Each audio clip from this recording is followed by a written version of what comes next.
Welcome to Cheers to This, the podcast where meaningful conversation is mixed with a good drink. I'm your host, Jay Hutchins, and today I'm joined by Catrea, who understands and speaks deeply about the ways in which faith and hope can play into our lives. We welcome you to grab a glass and join the conversation with us. Hey, Catrea, it's good to see you. Hi, glad to be here. Thanks for inviting me. I'm so happy that you're here. So, Catrea, there's a super important question that I've got to ask you to start with. What's in your glass? So we have a mimosa, a Andre um, pre-made mimosa with pineapple juice and champagne. I love that. I'm just Yes. rocking a little guava cooler here myself. So Okay. it looks like we're gonna have us a good time. Absolutely. So, Katrina, do you have anything to cheers to today? Cheers just to health and strength and a sound mind. To health, strength, and a sound mind. So I am curious. We're going to be talking about faith today and hope. And in this world that we're living in, it's all about things happening really fast, right? So in a world where everyone wants a quick fix, where do faith and hope actually fit in anymore? Love that question. Honestly, what I would hope for others is that in the midst of their desire for the quick fix, faith has to be it has to come first. It has to be prioritized first. I mean, because you have to have the faith and the hope that you're going to get to that quick goal in the first place. There has to be a level of hope there. Or you can, for those individuals that may not be spiritual, there has to be a level of um feeling optimistic. So that always comes first, in my opinion. Yeah, I can definitely see that because even if you don't feel that connection, it's actually that little spark right there, even at the beginning, even if you don't realize it's there. Absolutely. Oh, I absolutely love that. So, in this world, a lot of people do actually talk about faith. A lot of people talk the talk. But I am curious, in this world, what would it actually look like if people actually walked in their faith more than they talked about their faith? What would that look like? In this world or in the community, in everything, it would be more happiness. It would be more happiness. It would be more joy for today. It would be more grace. You would see that in just if we're speaking from like my platform and my community, it would literally just be in the everyday highs and lows. It would be celebrated more. A lot of the time, faith is a trend for a lot of people. Mm, We just talked about the quick fix. So uh faith or professing love for religion or for a figure is definitely a trend these days. People are I mean even in the church. The church mm, has now pastors have turned into football players, and I mean they're content creators these days. They're profiting off of their brand deals and not uh-huh. necessarily the word that they're giving the people in the souls. So when we bring it to the sheets, people are finding the trend and saying, "Oh, I am a faith content creator," um, and they're building their platforms off of the idea that makes people want to connect with them because they're professing faith. That's not something you have to state, in my Mm-hmm. opinion. So faith is definitely a look, and it's not something that you see on the outside. It's the inside that projects outward. And you can tell through people's mere behavior, and no one's perfect. However, a person that has faith within them, um, you can really feel it. And you really don't have to say too much. And no knocks to people that are faith content creators. There are some people that are out here doing the work that pastors are struggling with doing by just posting and sharing their day to day. But faith is definitely something that you can feel, hear, and see. from people, in my opinion. I love that you are talking about actually feeling that faith, and you discuss the ways that it would change the world if people were walking in it. One of the things that you touched on is there being more grace. Now, when you say that there would be more grace, are you saying that it would be more grace for people, other people, or would it be more grace for themselves, or just more grace in general? Like, what do you mean by there would be more grace when you said that? So, more grace to self, and definitely more grace to others. I like to tell my family that I like to lead with love and grace. Um, that's just very important because you lead with love because you don't know what the person that you're going to encounter, you have no idea what it is that they're dealing with, right? Mhm, And so it doesn't cost you a thing to lead with love. All right. And mhm, so grace, you want to give grace to yourself and you want to give grace to others because that grace to other people will allow you to not internalize or take personal any negative action that may not have been for you or may not have meant to come off that way. Just the grace for that person to be human and exist in that moment is mhm, necessary because in this space that we're on, no matter if it's career, or social media influencer, you are coming across energies, people from different backgrounds, and just mhm. different communication styles. And so, in all of these interactions, grace is definitely needed. And what's most important to me is grace for yourselves. In our space, we are all traveling down a journey, a lifetime journey, right? So, the journey is going to require a lot of grace because it's not going to be cookie cutting. Mm-mm. Okay. So there Mm-mm. are going to be days where you literally have to pick yourself up. The camera is off. You're not recording a 10-second, 10-minute video right now, but you're having a real human day. And then you also have to remember your impact. We have been blessed, with platforms that reach. And so Yeah. as we encourage other people, it does require us to give grace to ourselves on our bad days because that's the message we give people every day. So, You say it costs nothing to lead with love. However, I think a lot of people struggle to lead with love for one reason. okay. And there's the reason that they struggle to lead with love is because they forget one assumption. And that assumption is to assume positive intent.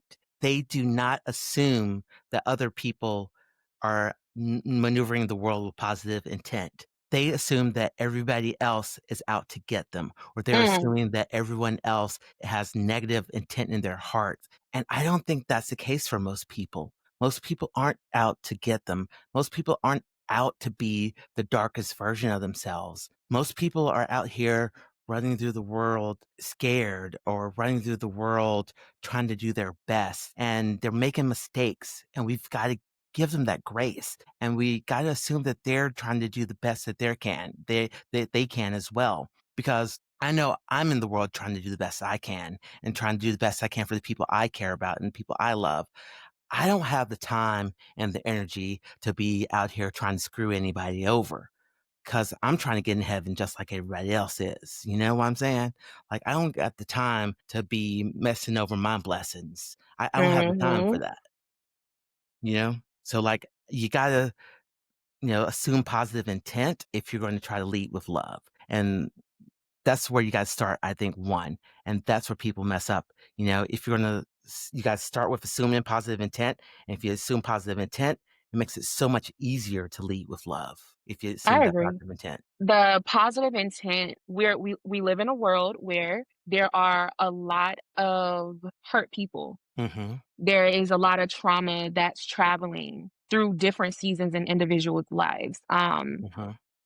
People are carrying trauma, hurt, pain, Hmm. abandonment, neglect. They are carrying all of these energies, these spirits, and things that have connected themselves to them.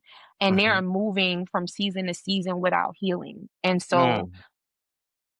taking it back to us that are, leading with love and assuming that positive intent, that way we are not always the victim.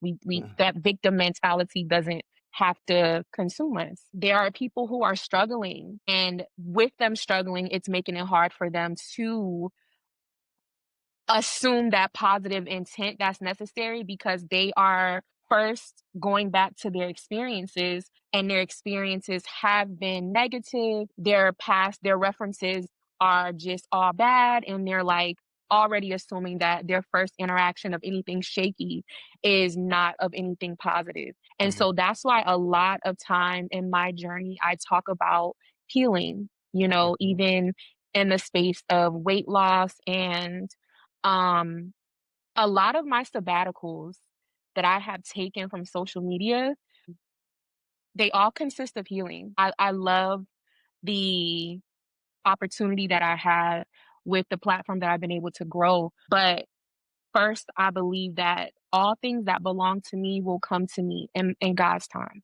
And Yeah. so it doesn't matter if I take a break every other month. It is about why. And for me, a lot of the time, I am constantly working on improving things about myself. And whenever I'm in a season where the Lord is trying to place me in a place of growth and where I need to listen, that's what I'm going to do. And so during these seasons and during this journey I've been on, I've just done a lot of healing. I've done a lot of just self work, inner work, because I was that person who was a victim. Mhm. I was an individual that did not assume positive intent at first. And so I understand life and people. So I always encourage individuals to heal, like whatever that looks like for you. Even if that looks like walking away from something that you feel is going to catapult you into your next big. God is not going to put you anywhere first if you are not stewarding what you have now. And so if you stewarding properly your mental health is important for your success overall, take the chance and do that. And that's why I do it. And I pray that people continue to work on themselves and at your own terms, whatever that looks like for you. So this work that people should be doing on themselves, I'm curious, do Okay. you think that's the one thing that's holding people back? Or do you think there's something else? I mean, I guess my question for you is, what do you think is the one thing we get the most wrong about faith? That that is perfect. Mhm. That is gonna save you the first time. That Right. because you're projecting Jesus Christ, that all your problems go away. But unfortunately, that's just not how it works. I mean, ultimately, the moment that you surrender is the moment that you may feel like your life is falling apart. Or the moment that you feel like you just received an opportunity of a lifetime is when you are entering a storm you did not know was coming behind that blessing. And so a lot of the time, people that are professing faith, you are finding yourself in a place where you're constantly going through opposition. You're constantly presented with a test, like constantly. And it can be overwhelming, especially to people that don't understand, especially to people that are not in the same space as you. Mhm. They don't understand, but it's not for them to understand. Yeah. And we have to be okay with walking away with the question mark and listening to the voice that you know is the Lord. And you have to also be okay with knowing that with every test, there comes greater elevation. And your growth is not developed in your comfort zone. And that's something cliche that's always been said, but it's true. You don't grow whenever you're just sitting here straddling the fence, you know? Mm, that is absolutely true. I mean, if you're absolutely comfortable and untested, what's the absolute point? What are you learning in that moment? Because I can't think of a moment where I grew when I was untested. Like, where was the challenge? What pushed me to be better? Because Mhm. if I'm not being pushed, if I'm not being challenged, then I'm not being encouraged to be better. There's never been a point in my life where I was better from being stagnant. There was never a point. Never. Can you think of a point where you were pushed to be better when you were stagnant? Never. I'm always living life on the edge. Like I'm I'm always doing something that I'm always taking a risk. And that's because I know that God is within me and I will not fail. And so I will do I just do things. I do things and something it might seem risky. It might be like, "Oh my god, Katrina, I would never do this. I don't know how you." A lot of the comments that I've gotten, "I don't know how you're so confident or how you feel so comfortable doing so," because I understand that the things I do, it's always a purpose behind it. And my purpose has already been prayed over. And so I know that the work that I do is ministry. And my ministry doesn't have to look like what it is supposed to look like. But Mhm. this movement is just simply ministry. It is here to project the things that you may think cannot exist in a space, but with faith I understand that I have the bandwidth to do whatever it is that my heart sees fit. Absolutely. You know, we've been talking a lot about faith, and we talked about what people get wrong about faith. On the other side of the coin, what do people get Mhm. wrong about hope? In my opinion, I feel like sometimes people confuse having hope and then no work toward it. Mm. So it's like people hope for a lot.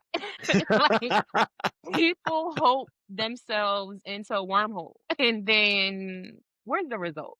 Why are you still hoping? What Mm. happened? Why did you stop? Where are we Mm. in this hoping session? And it's good to hope.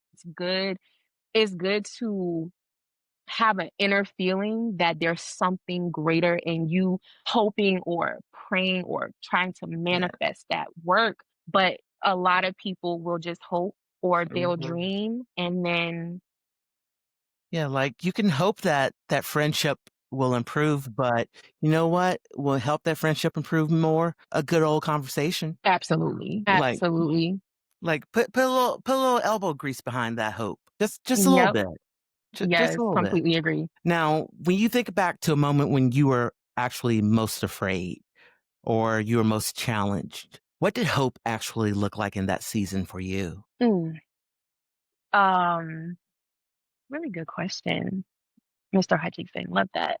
Okay, so this will educate people a little bit about me a little bit. So, a moment where I was most afraid. So, when I was growing up, I had some experiences, Mhm. and I feel like during those times as a kid, going through the seasons that I went through, um, I was afraid because I did not know what life would turn into in my adulthood. And so for me, the unknown really just shook me up and it put me in a place where as an adult, I had to work on the trauma of constantly being in control because I wanted to always be ahead and know what tomorrow looked like. And so back then, I remember I used to literally daydream. Back then, it was me daydreaming, but I did not know fast forward as an adult, I was literally just manifesting what I wanted the Lord to do in my life. And so now, when I look back, I was just hoping for a better future in the moments where the present didn't reflect that. And the hope gave me strength to overcome the tough times I was going through presently. I never even thought of the fact that hope can look like so many different things. It doesn't just have to be the spark in your chest. It could be the daydream. It could be that conversation that you have with someone that gives you that little bit to hang on to. It could be Yes, that good word, you know? Hope doesn't have to look like what you thought it had to look like. correct. Correct. So hope is good. Hope is something that everyone should hold tight to, because especially in a time that we live in today, where things are so it's just everywhere. It's everywhere, and even though we're in this world and things are challenged, we still have to live, and we have to live.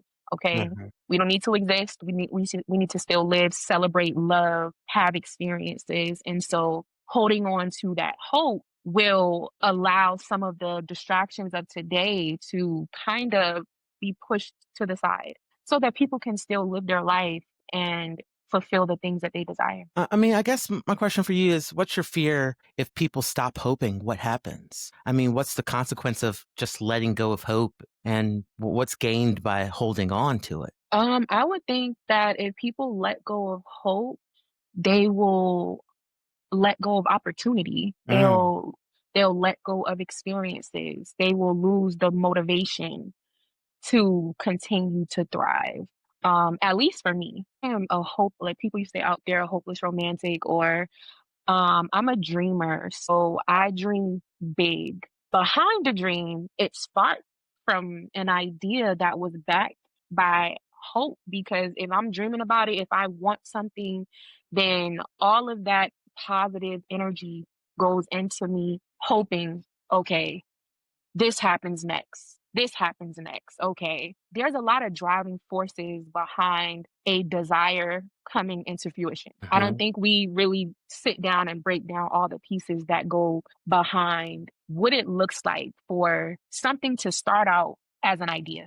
How did you get an idea to actually become reality? And there's a lot of pieces behind It's not just magic, is what you're saying. it. No, absolutely not. You know, I'm really thinking a lot about what we've talked about. We've talked about all these pieces, we've talked about hope and we've talked about faith. And I can't help but think about the faithless right now. People that at some point had faith and then they walked away. I guess when we look at people who walked away from faith entirely, what part of you understands them and what's your hope for those people? I mean, I completely understand 100%. With me being a believer, there's also, there's spirituality and then there's logic. And so as a modern day, millennial Christian woman, there's a lot of logic that goes into my daily because there are people that are faithless. And so I don't walk around with the Jesus piece, making it seem like I don't understand logic. So logic is important as a Christian to either pull people to Christ or even to dwell in a space where people are different. And Mhm. so logically, I understand that times can push people so far away from right. It can be you desiring something for your family and it just not happening in this time, Mhm. or it can be grief that's brought you to a place where you're having a hard time overcoming and you're spending time asking God why, or you're spending time just trying to understand, Lord, why me? It could be your finances. I mean, just life in general can push people away from faith. However, my prayer for them is, and my hope for them is that they allow God's time to trump theirs. Because there's a lot of things where we receive no, and that no was just there to protect us. And not to say that in the natural, it doesn't hurt, because at the end of the day, we are human. And so there's a human part of you that still exists, and there's natural reactions that happen. But then, whenever you are a faith believer, that you understand that all things work together for the good of them that love the Lord. And I literally believe that even in times where God says no and that no hurts, and I go through no seasons all the time. I'm constantly being delivered a no in some form or fashion. I either know that in this season, God is protecting me, or He's saying, look, daughter, it's just not your time. Just wait. Just hold on, wait a little longer. But all of these times that I'm going through and having these seasons of no, and I'm cultivating and forming an intimate relationship with the Lord, to whenever I receive no or something doesn't work out on my behalf, it doesn't necessarily push me away from faith, but it pulls me in closer to my relationship with God. And so basically, the bottom line is in this space that we have to continue to form a intimate relationship with your father. That way, whenever these seasons of hard moments come, it doesn't sway you, but it pulls you in to where you need to be because sometimes you just need to pray more. Mhm. Sometimes God is preparing you for something and he wants you to be ready. And a lot of times we pray and we want things without first consulting when. And our time is never the time of the Lord. And so that can be discouraging. It can really discourage people from that. And I completely get it. But that's personal. And with more time spent, it'll get better. Absolutely. I mean, it's an opportunity, right, Yes, to get better in the seasons, both the light and the dark. Yeah, absolutely. that's amazing. So, Katrina, I do have one more question to ask you that's Hmm. super important. Okay. Where the heck can people find you? So I can be found on TikTok at the official Catrea M.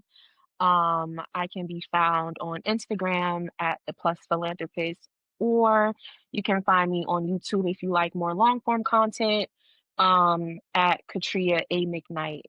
Um, all the time. I'm somewhere. I'm somewhere. Love that. And I would actually like to raise another cheers if we may. Sure, sure. Let's have a cheers to everyone that is seeking faith and hope throughout all the seasons, and may they find the strength to hold on to faith in the light and in the dark. Yes, absolutely. Cheers. And thank you so much, Katria, for all of the wisdom and the insight about faith and hope. And thank you to everyone that has tuned in and listened. And this has been Cheers to This.